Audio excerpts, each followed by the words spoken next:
What is going on, everybody? Welcome back to the channel. Thank you so much for watching and subscribing. We have a great video for you guys today. I'm going to give you my best ways of doubling your tips ASAP. As you probably know, tips are the way you really make money with rideshare. Unless you suck at getting tips, then you're stuck with your little base fares on each ride, which no bueno, unless you're getting a ton of surge rides, which I highly doubt you are. Before we jump into this, wanted to give a quick shout out to our sponsor, Solo. Solo is the best app out there for rideshare drivers. You guys have to check this out. It is linked in the description below. You get $15 free for signing up. You get guaranteed earnings, and you get a ton of other features that are in like 6 other apps. So condense it all into one app, run everything from the palm of your hand, make more money, and get some free money just for signing up. I shouldn't need to say more than that. It is linked in the description below. Let's dive in. So for me, doubling your tips, this is very, very easy. Now, I'm naturally a social butterfly. I love to talk. It's like my biggest gift and my biggest curse. But with Uber and Lyft, it is my biggest gift because I can hold a good conversation, I can tell a good story, and I can entertain people. So that is what I always rely on, is being a conversationalist. And it's something you guys should invest in yourself to make more money in this. And when I say that, I don't mean go take some Tony Robbins class on how to be an excellent speaker or something like that. You don't need to be eloquent in your speech and have the gift of intellectual banter or the gift of gab. You just need to be a decent human being is really what it comes down to. And you need to actually care. The biggest rule of thumb here is always putting yourself in someone else's shoes. And this is where you are going to start to realize what people do and don't like, and you'll start to pick up on it quick. Some might even call it empathy in a way, just being able to feel the vibe, feel someone's energy. You know, do they want to talk? Do they not want to talk? So what I would do in almost every single ride when you pick someone up is just start by a simple question that makes sense. Hey, you're Tom, right? Awesome. Now, what I look for right away is if there's some unique quirk or something I can compliment on. If he's got a real nice suit on, I don't know anything about suits, but I'm like, man, that's a sharp suit. Where'd you get that? Oh, thanks, man. People like being complimented. Let's be honest. We're all full of ourselves. People like being complimented. Oh, thanks, man. Men's Warehouse had this great deal and, needed a new suit. And I thought, hey, what's $400 for a good suit? And then from there, you need to now take that somewhere. Oh, that's great. Don't just end it there, though. Oh, that's awesome. I've actually been looking for a good suit myself. I'm probably going to check that out. And if you can't think of anywhere to take the conversation from there that's on topic, just say, like, look at that. I already got a good tip for the day. Well, don't say that because then they might think that's a sub cue. But I already got some good advice for today. Anyways, Tom, how's your day going, man? And say it like that. You sound like you're genuine. You sound like you care. If you're just, how's your day going? Hey, how you guys doing? It's like you sound like you don't care. How's your day going, man? You sound like you care. See the difference? Be a little bit of an actor, right? And there, and from there, if someone's just like, yeah, it's all right. If they give me a really bland answer, this is what I would do every single time. Oh, okay. Well, hey, listen, man, I do hope it gets better. I don't want to, pester you on the ride. Last question, and then I'll shut up because I can be a chatty Cathy. It's what I always say. Little joke there. Is there any music or anything I can do to, make your ride more enjoyable? And a lot of times they're just gonna be like, you know what, honestly, I'm good, man. Play whatever you want. I'm not a picky person. Now the key here is then don't jump into some extreme music. Don't play something that's super vulgar. Try to have like a neutral playlist for people that don't give you much to feed off of. I always joke, Coldplay is like the safest way to go. It's not vulgar music by any means. Pretty much everybody knows them. And in most cases, people are going to enjoy the energy that music gives off for the ride.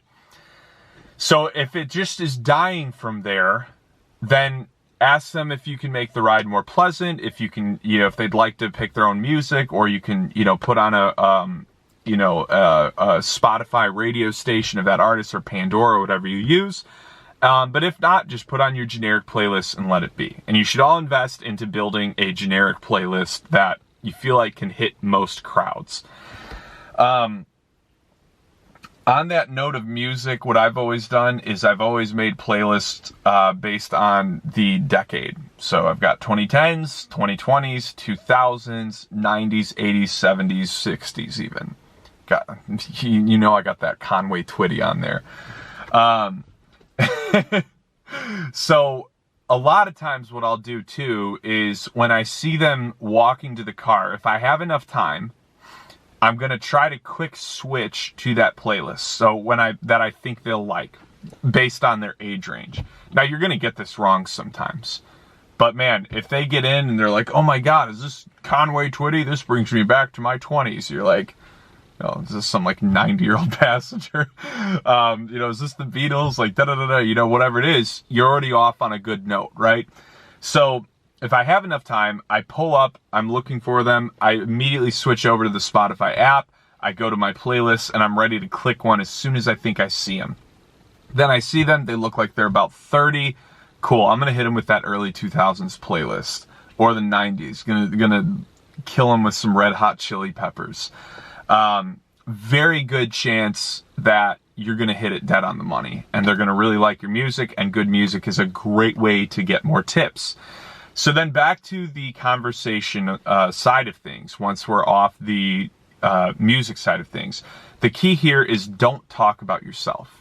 Ask a lot of questions. If you've had any level of sales training in your life, this is one of the biggest things they teach you, is you don't want to just talk about your product the whole time. You want to find out what they need. Now, in this case, you're not selling them anything. They've already paid, so don't take that quite so literally. But this is why we start with, how's your day going? Which is an easy question. Or a compliment on them. But it's always got to be about them until they ask about you. And when they ask about you, don't just take the reins and unload your life story. Answer their question and try to end it with a question to them. Yeah, I'm from Winnebago, Illinois. Have you ever heard of it? Oh, okay, yeah, well, it's a small little town. It's known for X, That's how you keep a good conversation going. So don't just blab and blab and blab. I've taken a lot of rides myself, and it drives me crazy when an Uber driver, just the second I ask, yeah, how's your day going, man? And then he just unloads on it. Next tip, if you've got some tough life stuff going on, don't tell it people. They don't want that negative garbage. Yeah, I don't know how I'm going to make rent this week. It's been a tough week. It's been slow out there. If it has been a tough week, it's not that you need to lie about that, but what you can say is, yeah, it hasn't been the fastest, the best week out there, but you know what? It's a beautiful day out. I'm enjoying it, and I could be working in the coal mines. You can always hit them with a little sarcastic joke, because guess what? Life is good, and this is a much easier job than most things people are doing. You're sitting in the AC with music on, talking to some people. Come on now. Hopefully your car's relatively comfortable. But when you're talking to people, just always make it about them, but you have to actually be genuine about it, because people will pick up on if it sounds like a bunch of BS. If it sounds like you don't really care, they're going to pick up on it. So put yourself in their shoes. Have an ounce of empathy. Forget about the money you need to make for that ride and just be two human beings talking. Uber and Lyft is a really unique experience, and I've always said this, that back in the day, if you went and you were waiting for a bus and you're at a bus stop and there's like 5 to 10 people there waiting for the bus as well, odds are none of you are going to talk to each other. But there's this unique sense of trust that can kind of get built in this app where you get to meet some really cool people. And to this day, some of the best stories I have are from people I gave rides to. Fascinating stories. I remember meeting this guy that worked on these, he would go on these ships for like 6 months out of the year. I want to say it was oil. This was like 4 years ago. And he, in like a 30-minute ride, told me all about his job duties, life on the water, being gone for that long. And I was legitimately interested in it. I thought it was like the coolest thing. hearing about that experience that I don't have. So treat it that way. Just know it's a unique opportunity you have to be giving these rides. We'll stop there for conversating. The last thing, and this one's a little more self-explanatory, but it's offering as many amenities as you can. My rule of thumb is I always have some type of cologne. It doesn't have to be nice. It could be a can of Axe, body spray, having mints, gum. Think about what people are doing each day and what they might need. Guess what I have every Friday and Saturday night? Puke bags, aspirin. Puke bags are more so that you don't Ralph all over my car. The aspirin is for all those girls that get hammered drunk and are practically already hungover 2 hours into the night. But offering anything you can, and it's a write-off, so why not, that can make someone's experience better is always a good idea. Don't be lazy about it. Tips are what are going to make you actually make good money doing this. Another thing I would recommend is getting the service play Octopus. I'll leave a link in the description below. You attach the tablet to the back of your headrest. They get to play games. Not only does it make you more money, which is awesome, but on top of it, I think when you do things that most drivers aren't doing, like having basically video games they can play, that is awesome. So now they have more entertainment beyond just music for their ride. It's just going the extra mile. On top of that, some additional tips: always help with their luggage, always offer to help in any way you can if they have stuff that they need help loaded. Again, the rule of thumb is put people first, put yourself in their shoes, and go the extra mile.